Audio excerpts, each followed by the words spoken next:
Hello, Hoopheads, and welcome to the Hoopla, where I break down the need-to-knows of the NBA. Before I get started, thank you all for watching again, and please, shamelessly, I have to beg you to hit that thumbs up button. Please also make sure you're subscribed and you're not missing out on any of the Hoopla. But now that the corporate stuff is out of the way, let's get to it. Starting off with the injuries today, we have some pretty big ones to move forward with, to attempt to assess what we're going to talk about largely today with trades. Joel Embiid will start us off. Joel has had a knee issue that's kind of lingered, had been being load managed for a bit. Then the controversy with all the games played stuff started happening, and he kind of rushed himself back to a game on primetime against the Warriors. Of course, they probably would have been fined again had he not played. So that adds legs to that story a little bit. But during the game, he went out initially, didn't seem to be too big a deal, came back into the game, and then in the fourth quarter, Jonathan Kuminga landed on his leg. He had to go back out. At that point, he did go out on his own power, so there was hope that things are okay. MRI has come back later and gave us the news of a displaced flap of meniscus, which sounds absolutely terrifying. And apparently is just another way of saying that somebody torn something.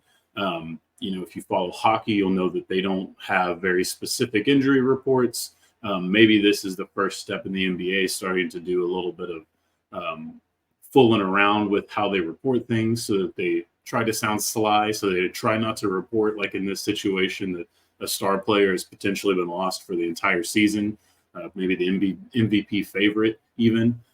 So they're considering surgery. At this point, it's still pretty much a few weeks estimation, reevaluation. I don't think that there's really ever going to be too much clarity. I think he'll probably just not play again and maybe rush it back by the end of the season. But it does feel like Philadelphia's going to have to move forward without Joel this season. And even if he does come back, you have to wonder how much they can actually take a push into this title race, given that they'll have to bring him back. I mean, we're about to talk about them pretty heavily going into the buyer's market. So this definitely changes a lot about how they're going to do things and how they want to do things. Zach LaVine is going to be the next person we talk about. This one wasn't exactly expected. Zach had been out for some time. We'd already talked about that. This time he decided he was going to have foot surgery, and that means he's good. He's going to be done for 4 to 6 months. So luckily, I did not mock Zach LaVine in any of the trades that I will bring up later today. I did not go through and check whether or not I took him out of any of my notes on the rumors, but we've pretty much talked about it.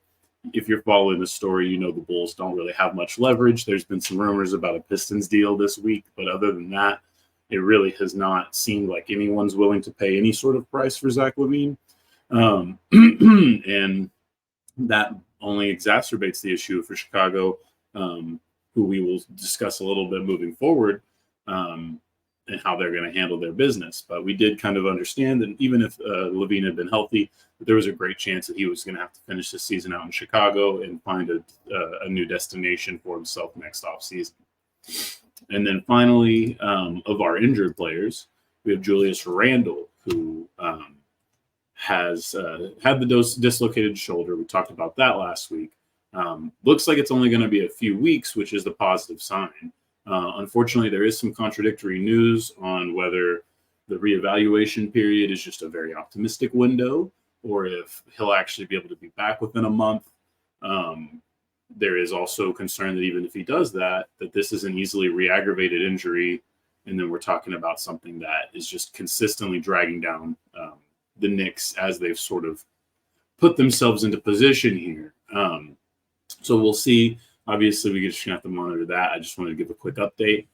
Darius Garland is the final person I want to talk about. Darius is not hurt, but I did mention last week that he's back and playing basketball, which was an inaccurate statement because he is not Craig Porter Jr. He is not one of these other guards that have been rotating. You've been seeing a heavy dose of Donovan Mitchell at point guard, but Darius Garland is now officially back. So my fault. He's eating solid foods and he's getting buckets again for your Cleveland Cavaliers. Let's move into the fun part of the week. It's the trade deadline. We've got, I'm recording this on the 4th, Sunday morning. We're talking about 4 days-ish to consummate any deals. So far, we've got precious little to do on that front, but we do have one trade to talk about, one very boring piece of trade talk to talk about here right now. So the Memphis Grizzlies decided to send Steven Adams to the Houston Rockets for 3 second-round picks and Victor Oladipo. So that probably, if you're not necessarily familiar with how these business practices sort of work, or any of the rumors going into this stuff, this feels a little blindsiding. In reality, this sort of tracks with what we knew. We actually thought maybe the Rockets would go after Robert Williams, an injured player in Portland, because this is a move about next season for them as much as it is about anything they're doing right now. They had the Oladipo contract because of the Kevin Porter Jr. dump. So that probably means that the Memphis Grizzlies are taking Oladipo in with their hurt player money, by the way. He fits into that little exception. And they're probably just going to cut him to bring back Bismack Biyombo, to elevate Gigi Jackson, something like that, right? Something to make Memphis's roster this season more palatable. Vic is, I think, also just not going to play basketball this season. Of course, his injuries have been quite devastating for quite some time.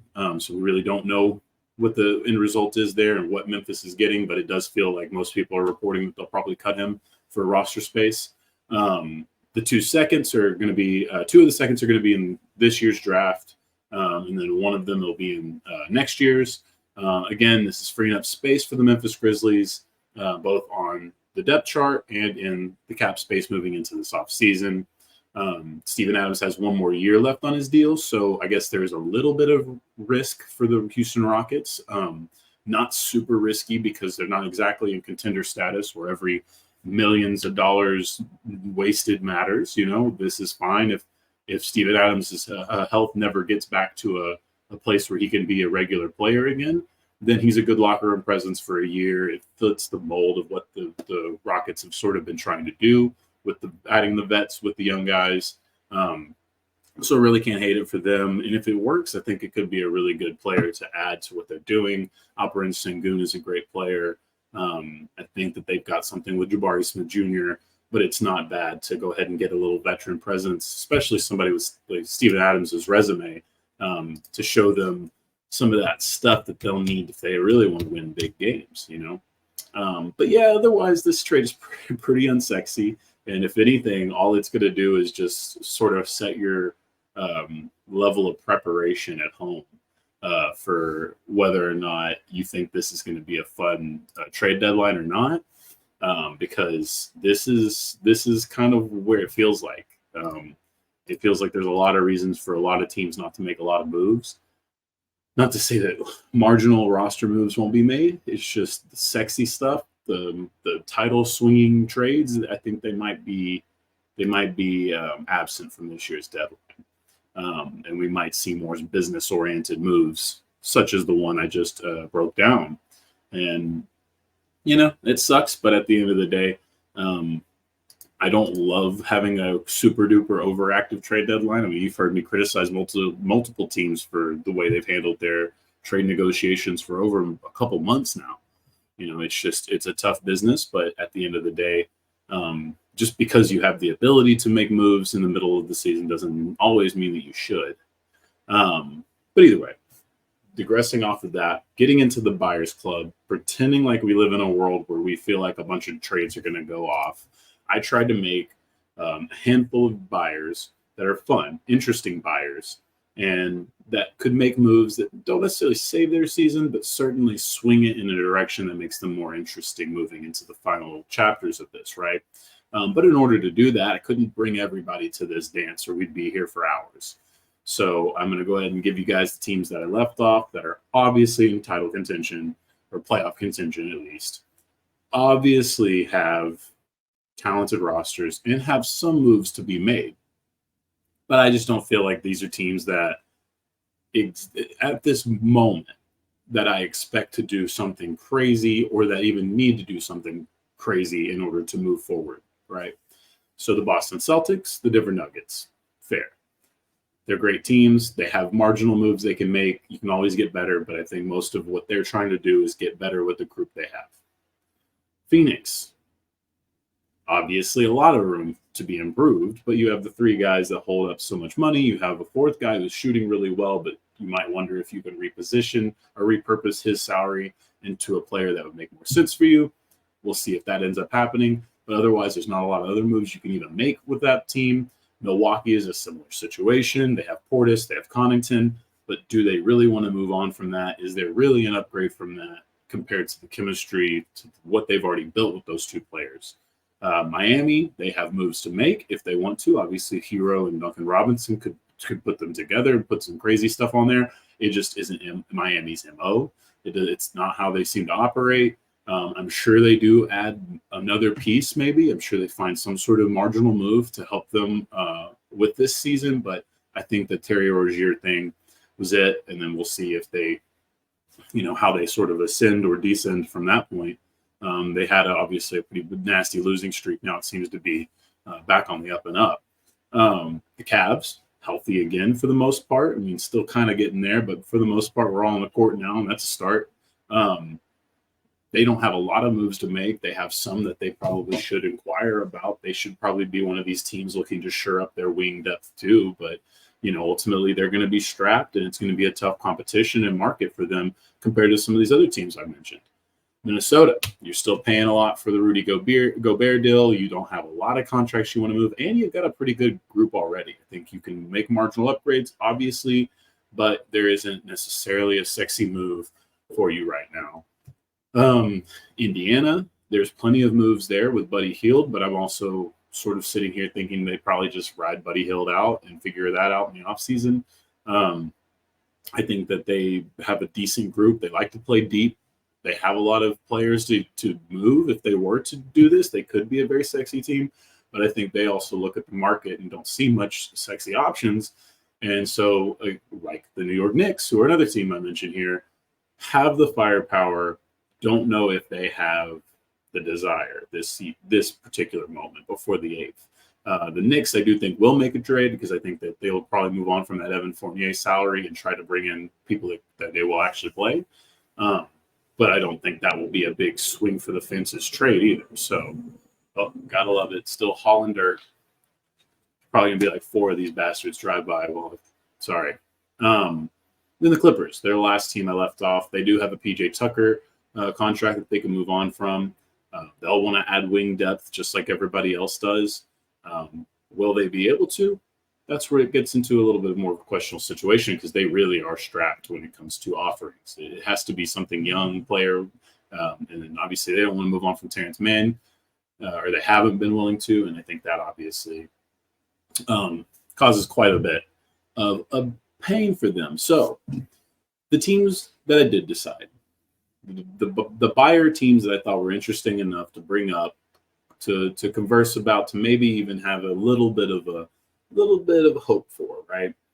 I'll start by giving you guys these assets, kind of letting you understand what they potentially could put out there, some of the rumors, and then I will give you my trade pitch, my little, here you go, let's try to salvage your season pitch. And I've actually been able to make it to where all of these trades could potentially happen, I believe, kind of, in this universe. So I don't think that will ever happen. That would be, I would go fucking get the lottery ticket if this ends up all happening by Friday or Thursday, but I don't think that that's going to happen. Actually, is it Thursday?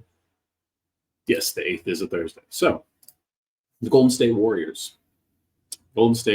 We've got Andrew Wiggins' contract, player option in 26-27, so that's $28 million a year. It's a pretty nice price tag on Andrew Wiggins. There's a lot of inconsistency with Wiggs, but there's a lot to like when you have him in the right situation.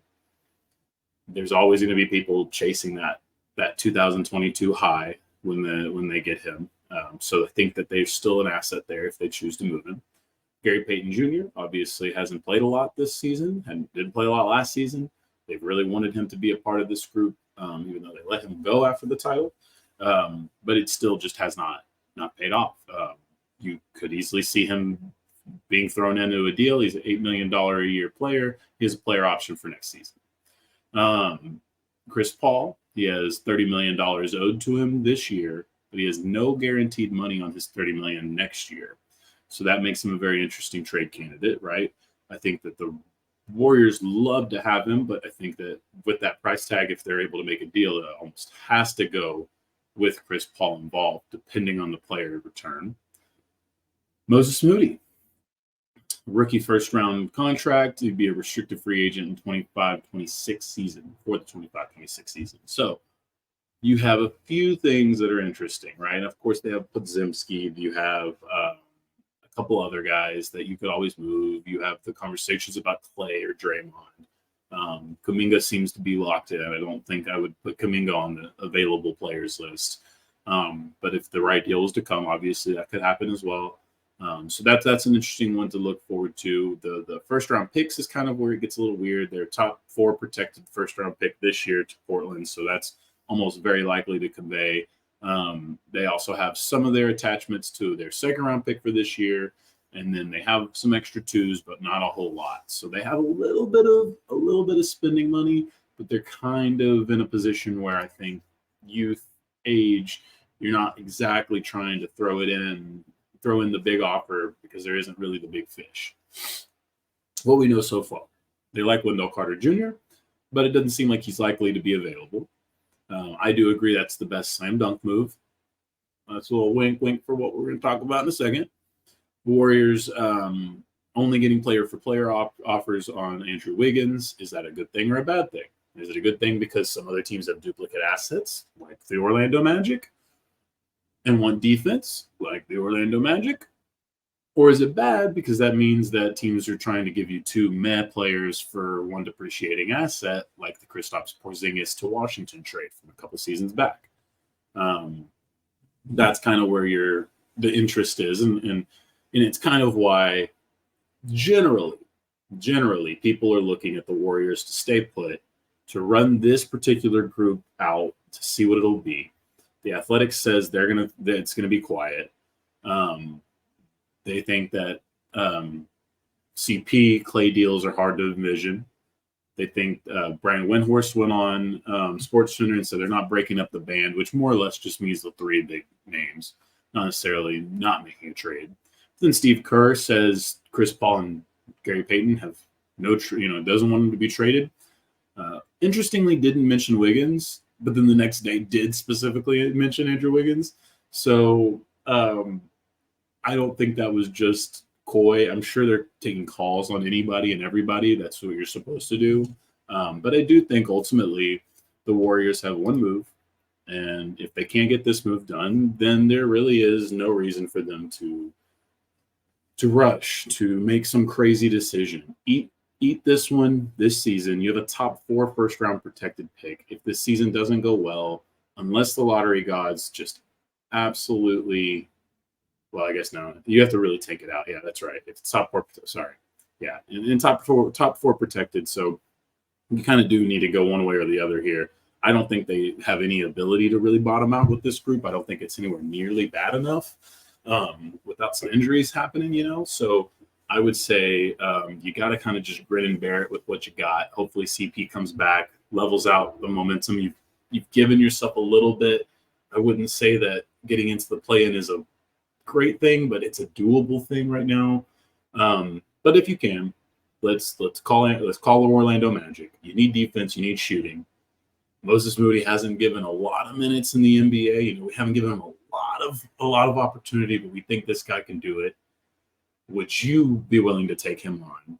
Let us take Gary Harris or maybe Cole Anthony, whatever they feel like their logjam is, maybe even Fultz. I mean, the money might have to get a little bit more difficult with Fultz, but if that is ultimately the player that they would want moved, I'm sure that they could figure that out in Golden State.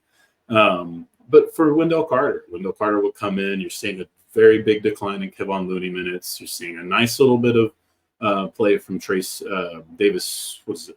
Jackson? Forget.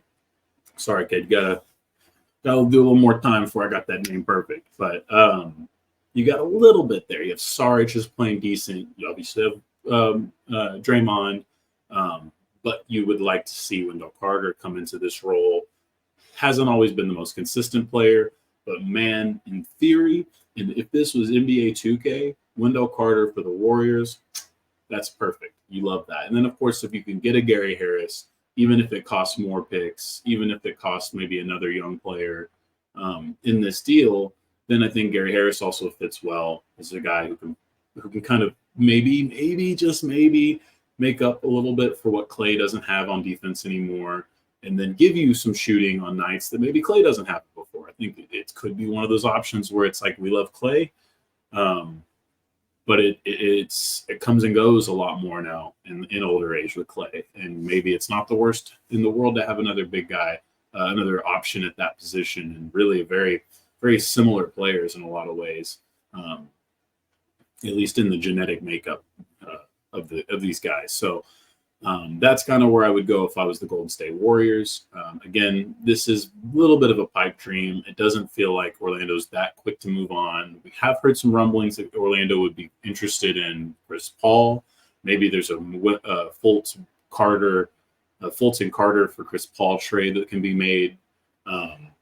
But either way, at this point, I would say that this is the best potential move. If you can't get this one to move, I think the team you have, you can ride into maybe sneaking in as a 7th and 8th seed and giving somebody hell, right? Giving Minnesota true hell or Oklahoma City true hell to start their initiation into being one of the top dogs, right? Is you immediately get the Warriors. Even if it's this version of the Warriors, you should immediately get the Warriors. I'm sorry, that's still not something I would want to sign up for. But yeah, I'm moving on. Moving on to the Philadelphia 76ers, a team that I think had one of the most intriguing potentials for getting into some chaos this season when it came to making moves. Obviously, they already did with James Harden. It feels like eternity ago that they had to deal with that saga. But now that they have Tobias Harris at $39 million expiring, Marcus Morris at $17 million expiring, Nick Batum at $12 million expiring, Robert Covington also at $12 million expiring, the Anthony Melton and Paul Reed $8 million left. Melton's expires per year. Melton expires this season. Paul Reed is not guaranteed for the next 2 years. Furkan Korkmaz and Daniel House make about $5 million a season, and they both expire. So if you add all that up, which I'm not going to do for you, but you have quite a big chunk of change that the Philadelphia 76ers are going to be able to spend with. Obviously, you can also trade with it. But as I noted earlier, with the Joel Embiid injury, it's very, very, very, very, very, very difficult at this given moment to believe that that is what they're going to be able to do, that this is the move they're going to pull off. Because at this point, unless you feel like you can get a guy in, lock him in for the next few seasons, you might as well just wait till the offseason when teams have exploded, when options have opened. Because this isn't that bad of a group as it is. Maxey can probably deadlift this thing a little bit, keep you in the playoff hunt. Then Joel comes back, and maybe you guys have a little bit of throw another couple haymakers or so in the playoffs, and then you could tool into what you need to be next year. And hopefully a team that doesn't need as much Joel Embiid. Now, we know they've been relaxing. They've got 2 extra low-value first-round picks that are kind of the net positive on the James Harden ordeal. They've also got plenty of seconds to work with, nothing that I thought was particularly special, but there's a few of those, and that could be important in this market. That being said, though, the lack of firsts could be a good thing for them. There's not a lot of teams that can trade first this year. I believe Bobby Marks was one who said it. There's 17 teams that control, or was it? There's certain teams that can. There's so many teams control 17 of the 30 picks or so. So there's a lot of teams that just don't have the ability to make a roster move with the first round pick.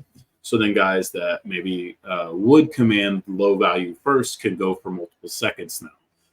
So that's something to look out, not just for Philadelphia, but for any team on the market this year. What we likely know, they're going to probably target Kyle Lowry in the buyout market, if that is what ends up happening. And then Tyus Jones is probably something they would do. That's the only name we've really heard potentially kind of kicked around at this point. But at the same time, Tyus Jones Tyrese Maxey, you're like, I don't know if I completely want to do that backcourt. And then I have to marry it as well, potentially. And maybe I get Tyus on a good contract and I can still bring in another big name. But ultimately, I still worry about that one a little bit. So my trade pitch, again, this is before Joel Embiid got injured, is to move Tobias Harris's contract for DeMar DeRozan and Alex Caruso. Obviously, that would mean adding stuff. That would mean adding quite nice stuff, I would assume, because now the Bulls aren't even going to be able to make a LaVine trade. They're going to essentially, I'm assumedly, they're going to attempt to keep this group together and maybe build on it. So why not, while they're having to deal with this LaVine injury news, call them up, try your hardest to put whatever deal you can in there. But the Bulls are going to be stubborn about it. They're going to feel the pressure. So you either try to pull off the highs of the century and maybe steal DeMar DeRozan and Alex Caruso on good deals without spending too much, and then you retain DeMar DeRozan on a reasonable contract. You retain Alex Caruso at least for one more year, and then you get to decide. And you add 2 impact players to a great group already, while only giving up one guy at the moment. I don't even know. Maybe Tobias comes back in free agency. Who knows? I think that the Bulls also could look at Tobias as somebody who could help them stay from bottoming out, which is a kind of an important part of if they were to actually make this deal. They would need something to sort of help balance out losing those 2 guys. Still feels like a deal that won't get done, frankly, at this point. I do think the Bulls are going to be stubborn and say, okay, if you want to do this DeRozan, Alex Caruso deal, which in my opinion might be the only deal left in the trade market that has any potential to take a contender over the top, you're probably going to have to pay a pretty penny. And it seems like a lot of the teams that would be interested in this don't have good enough reason to pay that price right now and would much rather wait until the off season to have these conversations. It's unfortunate for Philly, or it's unfortunate for Chicago in this situation, but it seems like they're kind of stuck on what they're wanting to do too. So, again, when I try to be fun, I try to be positive and optimistic about the deadline. I know everyone's excited about it, but this year, the more you look at it, the more it makes sense for nothing important to happen. And that sucks, but that's the reality of business sometimes. Moving on. SEO darlings, the Los Angeles Lakers. Of course, we had to put them in the buyer's market. But just like the 2 teams that came before them, there's not a lot of optimism here from a season-saving trade perspective. Now, it's a good asset pool. D'Angelo Russell at $17 per year, the player option next year. Rui Hachimura, $18 million until 26-27. Austin Reeves, you got him for $13 until he probably opts out of a contract in 26-27. Gabe Vincent until 26-27 at $11 million a year. That one looks like it could be a negative asset, but we'll see. Taurean Prince is a 5-year expiring, or $5 million expiring contract. Just in case I need to throw that in there, Darvin Ham loves that dude way too much to think he'd be in a trade. The guy who absolutely is going to be involved in a trade, it's in some capacity, I'm assuming. Jalen Hood-Schifino, the rookie first-round pick this year. Christian Wood, he is a $3 million a year player, has a player option next year. Probably has to pick it up because at this point, who else wants him? Don't know if you can put him in a trade, but if the money needs to happen, there it is. Max Christie, he's on a minimum deal that's going to put him into restricted free agency this season. That's an interesting player that's kind of shown some signs, but maybe isn't exactly the most valuable, but maybe he's worth a couple of seconds in somebody's eyes. And then you can't trade Jared Vanderbilt, not just because he got hurt and probably is done for the season, but he actually just signed an extension, so you just literally can't do it. So that's kind of sucky for this Lakers thing, is now you're looking at some real problems here that I just don't know how you quickly fix. Getting into their picks, obviously they owe quite a bit. So they owe a few left the Pelicans, maybe just one actually after this one. But they'll defer their rights to this one if they need to. So even if the Lakers were a 20, the Lakers won the title, they're the 30th pick. It's probably gonna get deferred unless it's a good pick, right? So they still have to worry about the Pelicans. They have some extra twos, nothing too crazy. A lot of the reports seem to kind of believe that they have the potential to throw 3 first-round picks out in a deal this offseason, and that's most likely what they're going to attempt to do. So when we go into the what we know so far section of this one, of course, it's the Lakers, so we have so much more than everybody else. So I tried to bring it down to just the most relevant details here. The DeJounte Murray sweepstakes, they've long been rumored there. D'Lo is playing well now, but we know that Atlanta doesn't want D'Lo.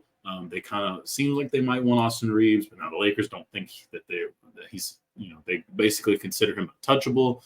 Then you have Marc Stein coming out talking about Quinn Snyder fighting to keep DeJounte Murray, and other sources calling a trade to the Lakers unrealistic.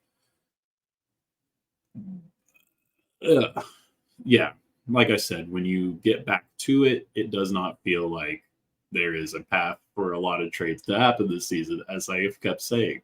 The New York Nets are going to be a potential third team that can make it happen. There was some reporting that that D'Lo could be coveted by another one of his former teams, and I think DFS, Dinwiddie, they're fine stopgaps. Royce O'Neal, whatever the move would end up being, but you also kind of wonder what picks does that make? What does that, what does that sort of do for you? Is that a third team? Is that just a straight up deal? How exactly do you get that across the finish line is where I would have a tough time. If the Bulls do move Caruso, the Lakers are likely not going to get in on it because the Bulls want 2 protected first-round picks. And as I said, the Lakers think that they can go big fish hunting again this offseason. And then the only other player we know is that they called about Marcus Smart, and it seems like the Grizzlies are not interested in moving Smart, which has sort of been consistent with that reporting all season. It also noted, very importantly, Jake Fisher did, I should say, that Gabe Vincent's contract is one that they're trying to move, which makes sense because he has not played a damn bit for them, or barely, very little bit for them this season. And having $10 million wasting away on a title, a team with title aspirations, I should say, probably the best way to look at it. That's not acceptable. You can't do that. You can't compete for a title usually and have that much money wasting away. And that's no offense to Gabe Vincent. He could always get healthy, make up for it, whatever. But at this point, it's not surprising to see the teams trying to use his contract. So I come to you with this. No specific trade pitch. Thank you, big annoying truck. No specific trade pitch, just Gabe Vincent and a couple of seconds for any available wing player. Now, I have a very realistic one to start. I have Dougie McBuckets going to the Lakers for Gabe Vincent some seconds. Spurs could use a guard, a little bit more guard depth. When he gets back, they could stand to actually, cash in on some of these expirings one day. And this would be a good matchup. McBuckets isn't going to be a defensive stopper, but he's a big, long guy. And I think in the team system that they have, that would be great. And they still need shooting. They still need somebody to be a lethal threat. Could be a nice little value play to give them just a little bit more of a spark. Maybe they get another Western Conference Finals run. Give LeBron just a little bit more reason to want to continue to be a Laker. Of course, you could also, we talked about Royce O'Neal, Dorian Finney-Smith. We talked about the Hornets. You have P.J. Washington. You have Nick Richards. You have some talented, interesting, potentially available players. And then you have maybe just staying in the city and calling the Clippers up and saying, hey, you don't want P.J. Tucker. Let's make a move. How do we make this work to where we can add P.J. Tucker? Because now, again, with Vanderbilt out, you're going to kind of need that spot replenished. And it feels like P.J. Tucker could be a pretty good potential piece to that. I think, again, with the shooting with PJ, it's a little difficult, especially with the Lakers, but it wouldn't be surprising. Feels like a low-value move you could make work. But, yeah, I really don't think they have a pipe dream trade. I mean, maybe you could talk yourself into giving up Reeves to get DeJounte Murray now. But then, it feels like Atlanta's moving away from that notion. They're winning games again. So, again, it really feels like let's make a marginal move with Gabe Vincent. Let's get this team a little bit more prepared for what they are, healthier, and you just kind of hope that the rest takes care of itself, because they're probably not going to fire Darvin Ham, even if he deserves it, at least not now. And they're not going to trade LeBron, obviously. If you haven't followed that saga, that was quite a saga this week. They're not going to trade LeBron. And I'm not even 100% sure he's leaving in Los Angeles. I just don't know if I just think at this point it's obvious he's going to hold them hostage. I think it's obvious that he knows that AD and he are playing with a decent group, that they can punch people in the mouth in the playoffs again, but that ultimately they'll be finding some bigger opponent who's just going to handle them. I mean, last year was a tough way for them to go out. As much as the Western Conference Finals out of nowhere sounds cool, they got put in place. They played a competitive ass sweep. And I know that sounds good, but that really has got to be super frustrating to play that well in 4 games and then just get big brothered in every one of them. And it feels like that's what this roster is at best going to be this year. And you can see why the frustrations continue to mount. But we move on to Northern California now, to the Sacramento Kings. We have Harrison Barnes at $18 million until 26-27. You have Kevin Huerter at 16 until the same time. You have Malik Monk on a $10 million a year expiring. You have a rookie first contract with Keegan Murray, a very coveted player. Trey Lyles at $8 million till 25-26. Sasha Vezenkov at $7 million a year with team option for 25-26. Then you have 2 rookie free agents, restricted free agents in 25-26, and Chris Duarte and Davion Mitchell. So, not a bad asset pool. Not a bad one at all, actually. Again, especially when you consider the fact that there isn't a lot of slam dunk big time moves. So, while I mentioned Keegan Murray there to keep that option open, you probably don't even have to discuss Keegan Murray in any sort of trade available now, because at this point, there isn't even a player that I think you would have a conversation on. With Siakam, I wasn't going to do it, but I would at least have a conversation. OG, the same thing. With this, I don't know that I would. They've got lottery protection on their 24th first. Russell goes to Atlanta. So probably that's going to convey. I don't think this team will be that bad at any point. I think that would be just fine, stay in the playoffs, all that good stuff. Otherwise, they'll control their own picks. They have an extra 25 Portland second-round pick that could be a little sexy too, depending on the draft depth. So, not a bad team when it comes to making trades. That's why they were involved in OG and Obi rumors. That's why they're involved in the Pascal Siakam trades. But ultimately, Keegan Murray is their best asset. They want to move off of him. There's not a great team to do. Essentially, what we know so far is that the Kyle Kuzma rumors are probably the strongest with them. They almost landed him before the Westbrook deal. Prior to the Westbrook deal being consummated, they actually thought that they had Kyle Kuzma in-house. The Athletic believes that there's 2 firsts. The 2 first rumor for Kyle Kuzma is boo-boo, and that they can actually be talked into a little less. So that's where my brain started to cook. Because as much as I like Kyle Kuzma and I have him slated for another team, I don't necessarily need that. That doesn't necessarily impede my decision-making and why I don't have him here. I think what the Sacramento Kings desperately need is a true ability to find identity defensively. They do not have it. Domantas Sabonis is not an elite defensive player. De'Aaron Fox is a good defensive player. He can be great. He can be elite. I don't know if it's always consistent, and I don't know if this team's set up for him to do that either. The wings, the group that they have around, there's not a lot of inspiration. I love Keegan Murray. I love what he's potentially going to be. I don't think you should trade him for this exact reason, but you need more than just Keegan Murray, too.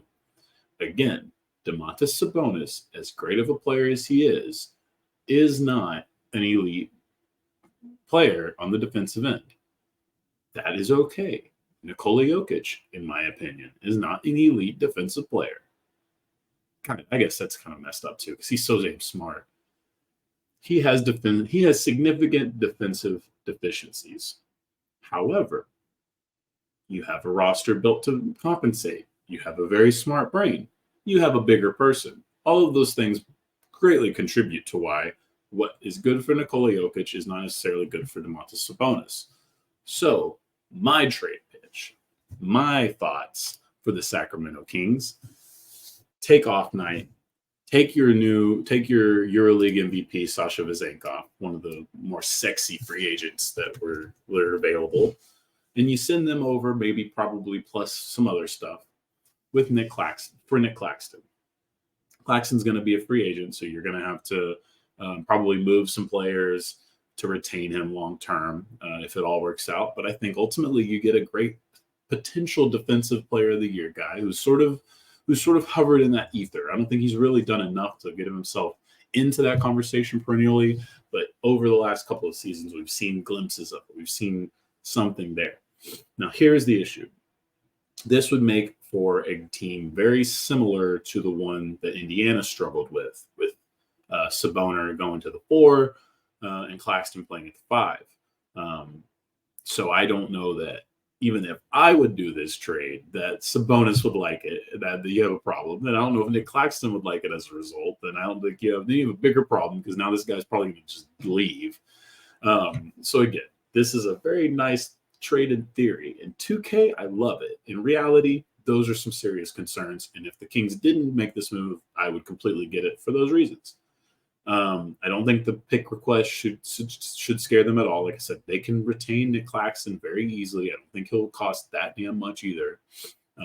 Again, you might just have to move on from Harrison Barnes in the offseason, whatever. And like I said, like I've reiterated, they have to be serious about the defensive stuff, or else this is where they're going to be. They're complaining about not having all-stars, but ultimately your team they've found a way to be exactly who a lot of the critics thought they would be. And even though this thing looks nice, you got a good coach, you got great core, you have a massive defensive deficiency, and the league knows it. And sorry teams can attack you. And when it gets to playoffs, I don't feel like the Kings can win a series as constructed. But we'll take off that.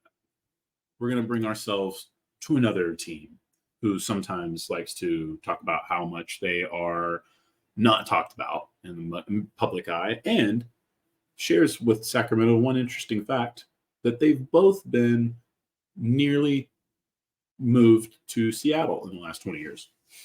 20 years. New Orleans Pelicans. Jonas Valanciunas is going to be $15 million expiring. That's basically the basis of any real move you would make.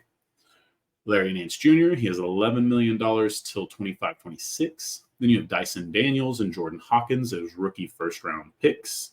One drafted last year, one drafted this year. Then you have Jose Alvarado as a minimum player with team option. Now, I don't necessarily think Alvarado would be on the move. I just think that if there was a way for them to make this any package a little sexier, he could be a part of that because of the salary. Jordan Hawkins is an amazing young talent. I do not think they should make a move to get rid of him. But if it's a big enough move, they will have to. So Dyson Daniels starts to center in. Larry Nance, we start to center in. They are owed some seconds for quite a while. And of course, they owe some seconds. So they do owe quite a few of their own seconds. But of course, it doesn't matter that much because they still have one more Laker pick and a few more Milwaukee picks in the Drew Holiday trade. So what do we know so far? Well, not a ton, but we know that the Herb Jones stuff, that wasn't real. We know that they're probably calling about what they could upgrade with Jonas Valanciunas, but they're probably not super duper inclined to do so. And that they made a serious offer for Mikal Bridges, which basically, would blow their entire load of rookies, picks, and everything. But of course, the Nets are not having it. So what do we do? What do we do for the Pelicans? Now, I think some people are going to convince everyone to say, hey, let's just stay the course. Let's try to do this thing with what we have. Next off season, we can be really the players here. We need to get Ingram figured out. This is the first time we're really getting a lot of the Zion stuff.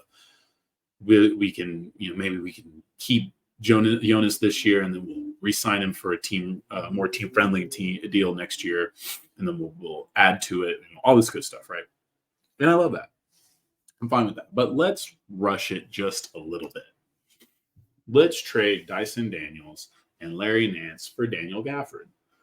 Gafford has been kind of wasting away in Washington since – when did he get moved over there from Chicago? I don't remember. Chicago screwed that one up because it was really seemed perfect there. I was like, oh, this Gafford guy, this is a really useful big.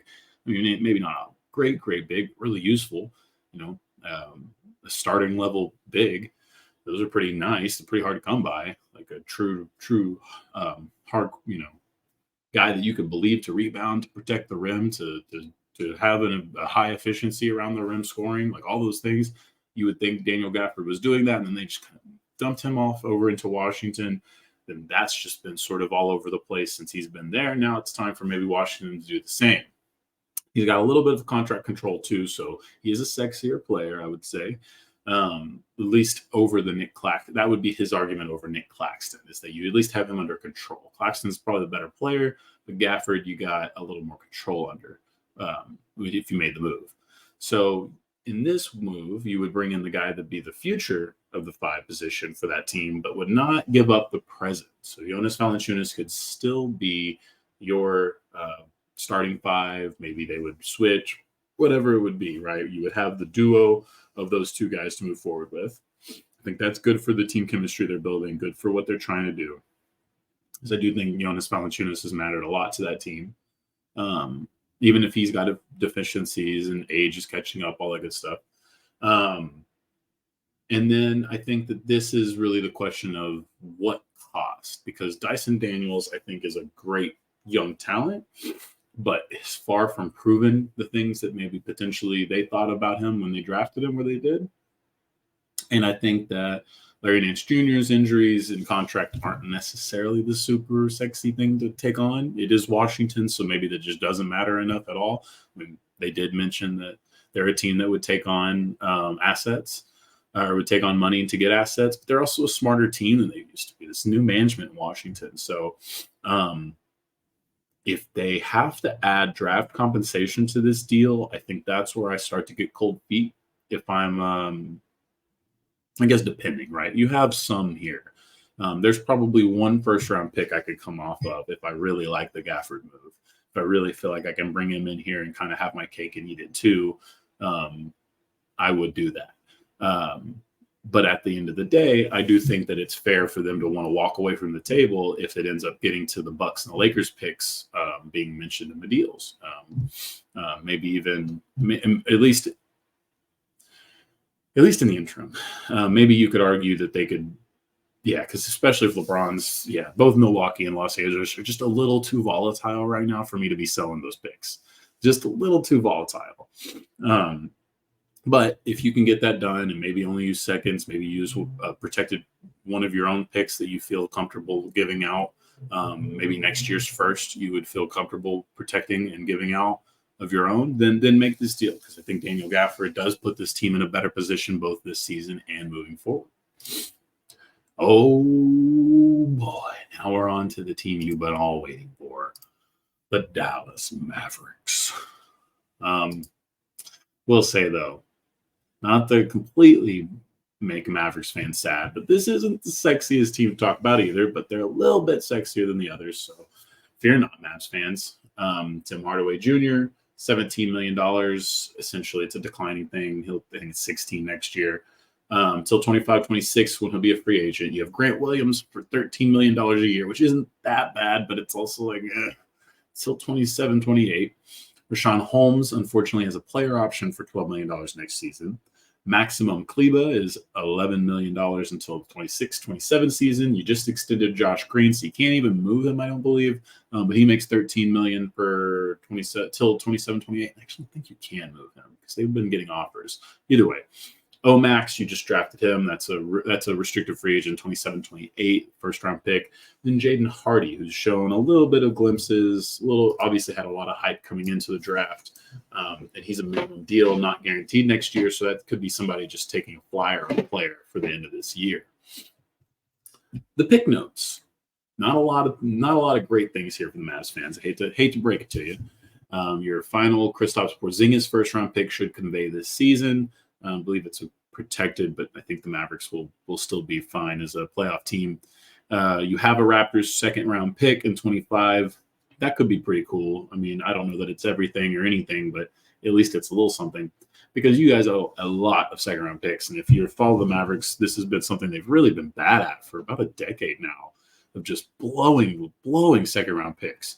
And I know it doesn't sound like much, and maybe that's kind of the criticism here, is that the Mavericks themselves have looked at these like they're so useless. But at the end of the day, a lot of decent roster moves get made in the season as well, thanks to second round picks.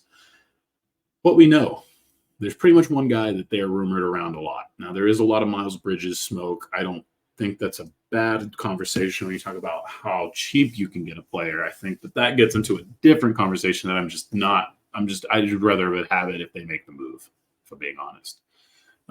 If they don't, I don't care. So it's very in on Kyle Kuzma. They want Kyle Kuzma, but they don't like the price, is going to be my guess. They've talked about Washington. They've also apparently talked to Washington. This is from Marc Stein, so this is as good of a Mavs source as you could get. Daniel Gafford and Deni Avdija. Guys, I still think both of those are great options. If I was them, I would certainly be willing to say, oh, you guys are this hard set on Kuzma. Well, fuck that guy in particular. Engine braking, you're a piece of shit. Anyway, I would say Kyle Kuzma. I would say I like the player for the Mavericks as much as anybody at this point that can make a move for Kuzma. I think that's probably a team I like the most. I don't know that if I'm the Mavericks, I'm that gung-ho on it. And if they are definitely talking about Avdija or Gafford as cheaper, easier assets, I would do it in a heartbeat.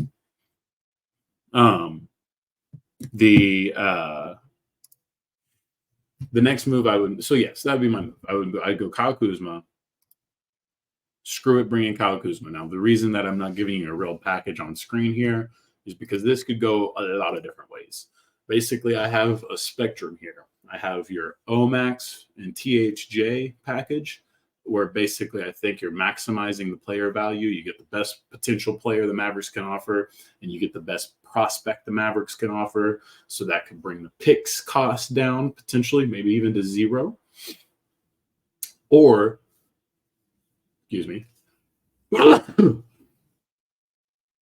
you go Richaun Holmes, Maximum Kleba,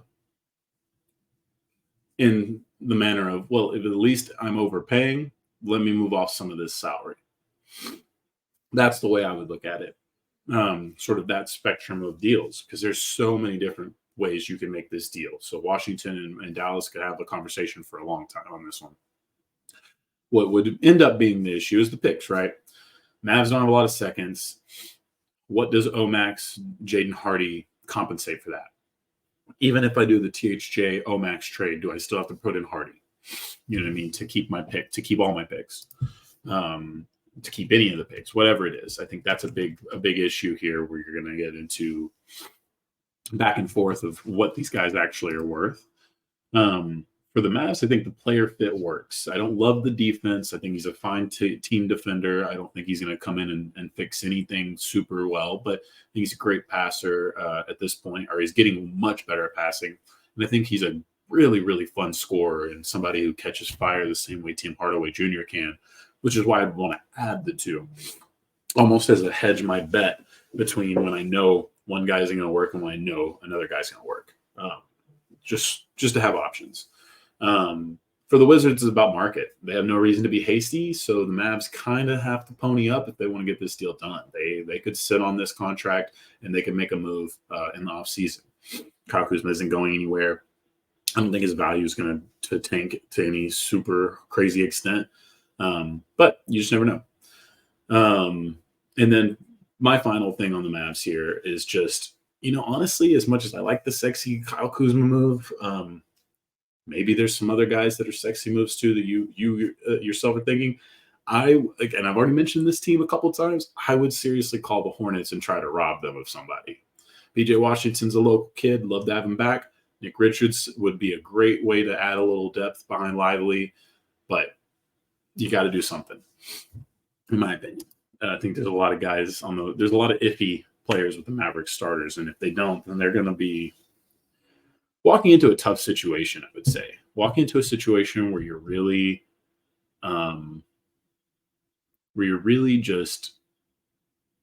poking the Luka bear a lot if you get this group together and you just you don't give it a real shot, because I think some of these guys you got a good contracts. I just don't know if they're good players. But anyway, that's enough for the Mavericks. We will see what the decisions are. Of course, I think the Mavericks offseason could be a little more sexier if they wanted to be patient as well, but that depends on how they feel about Luka's patience level. The Oklahoma City Thunder. Josh Giddey, of course, the Wells talked about Josh Giddey this season, is a restricted free agent 25-26. Plenty of people believe that he could be the cap casualty to all of their rookies that they're excited that they have worked out and they want to extend. They also have Davis Bertans at 16 a year with an early termination option next year. The Salih Micic, who is also one of these players we were really excited about. He's got a team option for 25-26. He only makes $8 a year. You have Poku, who hasn't played much at all, $5 a year. You have Osman Deng, a rookie first-round pick who has a lot of intrigue, hasn't really done a damn thing in the NBA, but there was a lot of intrigue when he was drafted. And then Trey Mann and Aaron Wiggins, sort of the odd men out in the roster. They do play a little bit. It just doesn't seem like they are there in the long-term plans in Oklahoma City. I love it. So yeah, that's kind of where you're at. When it comes to the pick notes, there's you guys probably know there's a lot. They own a lot of picks. Specifically, they have 3 first and 24. That's Utah and Houston, as well as a LA Clipper pick. Their own and an LA Clipper pick. So they have Utah, Houston.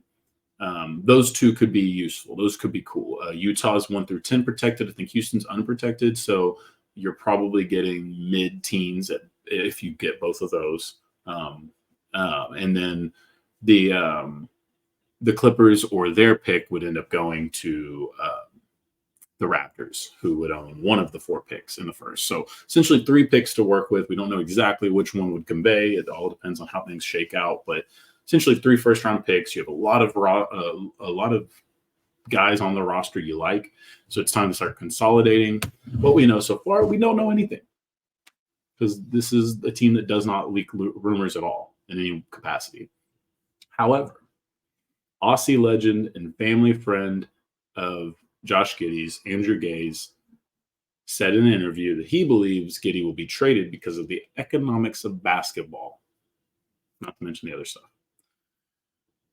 That doesn't mean the deadline. That could easily mean next off season, but it is a very notable thing to move into, because if they are to make any sort of big move, you could see perhaps Giddey being the fulcrum of that. I think they probably still give a playoff series to this team before they make that call, but I think that was an important note to mention.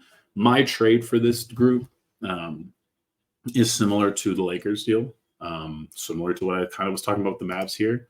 A little more practical, a little less swing for the fence, a little more practical in the moment. You've got a good group. You've got plenty of stuff. So let's maybe cash it in to make this group a little bit better for this run, right? Let's call Charlotte.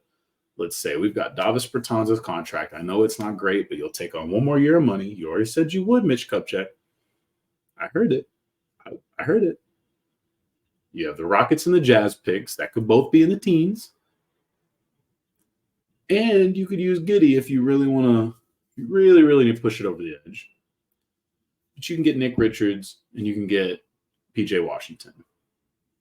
So you get 2 guys who I think instantly come in and make this group a little bit bigger, a little bit more NBA ready. Doesn't exactly get you the experience level. It's not like they've been winning a lot of games in Charlotte. So you're still taking a little bit of a gamble, but I do think ultimately you're going to move yourself into a prime position here to win more basketball games, to become a more formidable group, and to give this team its best shot to compete in year one of being a good team. It's not perfect. There's plenty of ways to go wrong in these kinds of situations when you're building something up. But I think this is pretty much the easiest little move for them to take themselves from, that contender if that I talk about, the true blood contender. We made it. We got there. That's my buyers club. Again, watch all this stuff, guys. Let's see if I get any of them right. I did sort of double up a little bit, at least talking about, I guess, Charlotte as much as anybody. But all of these deals could happen. I would honestly say it's likely that none of them happen. Not just because I suck or anything like that, just because it doesn't feel like it feels like a deadline where we're not going to get a lot. But I'm hoping I'm wrong, guys. But let's move into quick hitters so we can wrap up our days and move on. We got to start with a very solemn moment for Dave King, the long-term editor of Bright Side of the Sun blog. This is a really important thing. Obviously, he was 56. He succumbed to cancer. So that's an incredibly tragic way to go. Nothing that we're not too unfamiliar with in modern society, unfortunately. But I wanted to bring him up for a couple of reasons. So obviously, what a lot of fan bloggers do is very thankless. They do make a little bit of money, but it's usually never something that people can just do by itself. But it 100% adds value to the product. It 100% helps the league. And sometimes it doesn't feel like the league cares enough or whatever, right? Even though these people are really doing a great service to the league. And so it meant a lot for the NBA community to see this Phoenix Suns themselves actually post a tribute to him online. I think that's a little bitty thing the Suns could have done. It's also something that I almost feel like they were obligated to do, not just because of the fan stuff and what the blogs do for them. But Dave King was somebody who also helped them with charity in their community. I mean, he helped them put together a bright side night is what they would call it. And essentially they would go out into the community and take kids who usually couldn't go to watch professional basketball games, and they would take them to a professional basketball game. So it's my mission in life to really make sure that we get all the men and women who help this thing, their attention, their love, their bright light, because there's so many people in this, and we get lost in the millions that LeBron makes, the billions the league makes, whatever. But really, it's so important to remember all the little pieces of this puzzle that makes it all come around. So we are thinking about all the Phoenix Suns fans and writers, and again, we just are very appreciative of Phoenix, the team, to have responded to this and at least given people a little bit more closure on the situation than they probably would have gotten or have gotten in the past with this situation. Less somber moves. We have a couple follow-ups I wanted to bring up from last week on the Sellers stuff. Gordon Hayward is not likely to ask for a buyout because he's got bird rights, and he would probably like to keep those. The Bulls are likely to stand pat. Well, we know that now that LaVine is hurt. Pistons are also not leaning towards making any moves because they don't want to be the worst team in basketball history. And the Rockets aren't on either of these. I haven't put them on either one, but they are very, very in the ether of the rumors right now. You have potential that they've already want to move on from Jalen Green to go after people. They may have already made an offer for Mikal Bridges that might actually be something Brooklyn has to take seriously. But I just wanted to summarize that here because I don't think Houston's going to do it before the 8th, but I do think that's something to look forward to in the offseason, that Houston could absolutely be one of the bigger players for any potential player that comes available. The games played thing. This probably will get a bigger segment when it comes to talking hoops on the main pod. But for right now, it does feel like it's leaning towards people not feeling like this is going to go well. It could be an important footnote in history is all I'm saying. I think it'll get amended. I don't think we're going to keep doing the games played thing, especially with Joel's injury is as serious as it appears to be.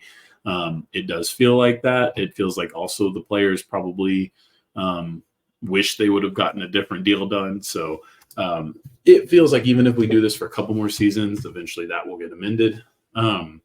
G League's up next game. Those rosters have been announced. Some of the highlights for you guys: Amoni Bates. We know Amoni. He's been playing pretty well in the G League. We're hoping to see him in the NBA probably next season. Matthias Buzelis, we'll probably definitely see him in the NBA next season, as he could be potential number 1 overall pick.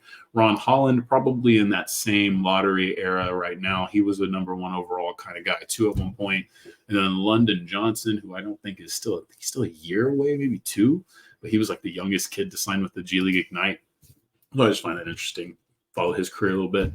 The Rising Stars Challenge. We have Bilal Koulibaly. We have Keontae George, Jordan Hawkins, Scoot Henderson, Chet Holmgren, Jaime Jaquez, Derek Lively, Brandon Miller, Brandon Podziemski, Kason Wallace, and Victor Wembanyama. In the other Rising Stars Challenge, you get the old heads coming back. You got Paolo Banchero, Dyson Daniels, Jalen Duren, Jaden Ivey, Walker Kessler, Benedict Mathurin, Keegan Murray, Shaden Sharp, Jamari Smith Jr., and Jalen Williams. Don't know if Jalen Williams will actually play, but those are the listed guys on the roster. Rising Stars Challenge is back, I believe. This is the first time they've done it again, or did last year they brought it back maybe? Either way, I've always preferred the rookie-sophomore game, so glad to see that back. All-Stars, the reserves. Plenty of controversy here. Not that I care a lot, but it is. The West, you have Stephon Curry. You have Kawhi Leonard, Anthony Davis, Karl Anthony Towns, Paul George, Anthony Edwards, and Devin Booker. No one's injured yet on that side of things, so I would assume that James Harden or De'Aaron Fox would get the nod if that happens. Cat was sort of the biggest iffy one so far of all of the general reaction, that maybe Rudy should have been there, maybe one of the Kings guys, Harden, whoever, but eventually they just ended up settling on Cat. I'm fine with it. Cat's having a good season. Rudy Gobert needs to be thinking about Defensive Player of the Year, all NBA stuff. So I think if he ends up on those lists, the Wolves fans will be much happier than in this situation anyway. The East, you're going to have Jalen Brunson, who I said should have been a starter, but it's fine. You have Jaylen Brown, Donovan Mitchell, Paolo Banchero, Bam Adebayo, Tyrese Maxey, and Julius Randle. Shout out to Tyrese Maxey. South Garland, stand up. Love Paolo Banchero. Kind of love that he's here already because I love Victor Wembanyama. There's no hate on that. It's just hilarious to me that we've done so much for Victor because he's so tall and talented, but so tall, really, it feels like. When Paolo just came through last year without any real, very little national conversation. Or like, do you not see how great this guy is too? Like, what are you guys? Are you stupid? Like yes, Victor next year is awesome, but like, have you seen this guy? We just got him. Like, so it's just funny how we are in the NBA. Trae Young will probably take Julius Randle's spot. I think that's almost a given at this point. I forget who would be the other candidate, but I think it would be Trae Young. It'd be crazy if it wasn't Trae Young. Probably the biggest snub, statistically speaking. And then, again, this is why I love the All-Star game, or why I love the All-NBA rosters more than the All-Star game. Maybe this year it'll change because of the games played thing, but I've always liked it. Always felt like it's a better meter than the All-Star game. Because, again, I would have had Brunson over Dame, and I probably would have had Gobert over Cat, or maybe even one of the Kings over Cat. Then finally, another thing up.